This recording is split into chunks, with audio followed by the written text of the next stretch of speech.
Hey guys, Jarrod, brand manager for Frankford Arsenal. Today we're going to reload some ammunition for the 204 Ruger AR-15 we built to take prairie dog hunting. We'll show you our process of working up the loads and how we're going to develop that. First thing we're going to do is get some manuals to use. I've looked at a lot of them, even some of them that were specific for the AR-15, because it is a little different since we're not using it in a bolt gun like it traditionally is. Always start with known load data from a manual when you're doing this for safety. So we found the load that we want to try in the Burger manual since we're using Burger bullets. We're going to use some Vita N-140 powder. It has a starting load listed at 24.5 grains and a maximum load listed of 27 grains. So we've gotten our data from the load manual, and now we're going to make up what's called a ladder load. Ladder loads are using the starting point listed in the manual and working your way up to the maximum load. We're going to work our way up half a grain at a time.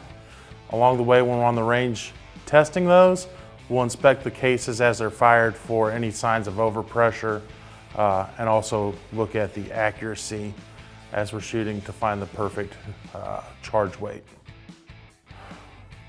We are actually using brand new brass. On new brass, it's usually sized out of the box, but you're still going to want to inspect it. Make sure your case mouths aren't dented.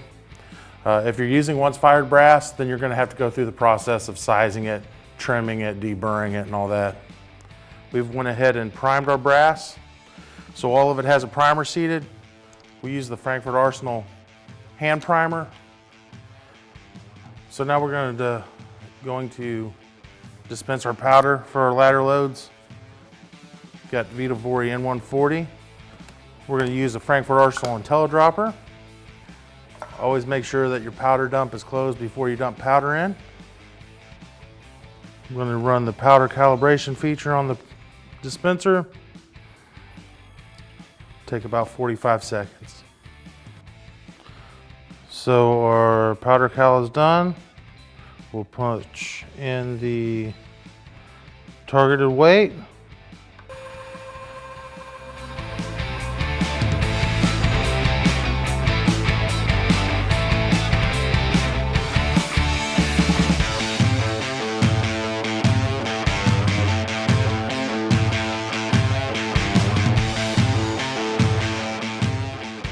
So we have all of the charges made for our ladder load.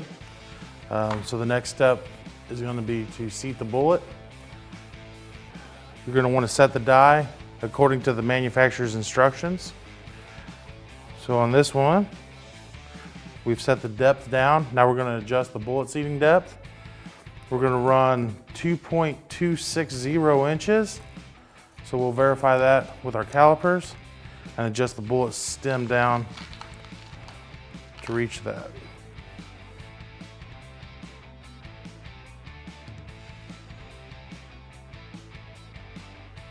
.71, so we're still a little bit long. So I'll try about a quarter of a turn there.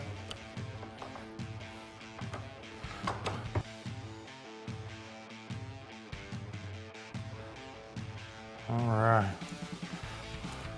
2.6.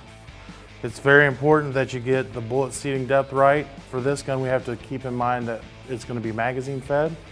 We don't want to go too long. Seating a bullet too short will increase chamber pressures, so you'll have to watch that.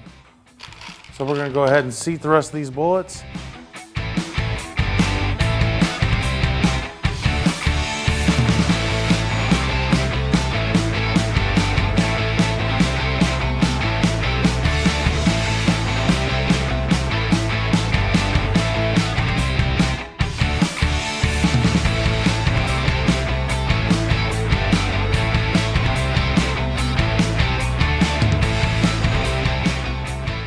So we have all of our bullets seated for our 35 grain ladder loads. We're going to go ahead and make a label to put inside the box here to keep track of the different charge weights so that we can record our results on the range. Next, we'll make up some 40 grain loads as well.